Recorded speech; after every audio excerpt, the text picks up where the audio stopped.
Puistolasta tuli tilava perheasunto myyntiin ja tää on ihan huippupaikalla.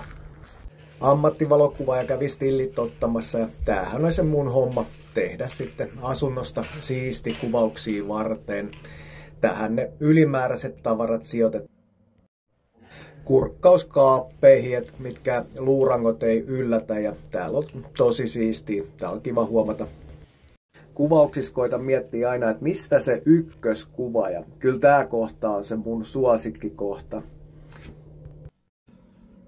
Saniteettitilat on kaikin puolin hyvässä kunnossa ja kyllä nämä ajattomat kaakelit, nämä on hyvät kaikella tapaa ja valoa kun on tarpeeksi, niin näyttää myös videolla kivalta.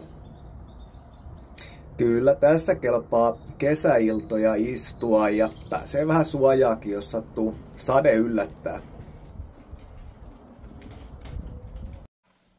Keittiöstä löytyy kylmiö, mikä on käyttöön otettavissa, mutta saattaa tän joku vieraille kertoa olevan vaikka viinikellari. Kaapit on tammea ja pöydät kivitasoa. Ja tää keittiö on suorastaan valtava. Ja mun mielestä parhautta on nämä maisemat. Kaapin ovet vaihdetaan kyllä helposti, mutta näitä maisemia, näitä ei saa edes rahalla välttämättä ostettua. Puistola kaiken kaikkiaan todella kaunista ja puistomaista aluetta. Kierreportaat vievät alakertaan, mistä löytyy lisää monipuolista tilaa. Käytännöllinen kodinhoitohuone on tilava.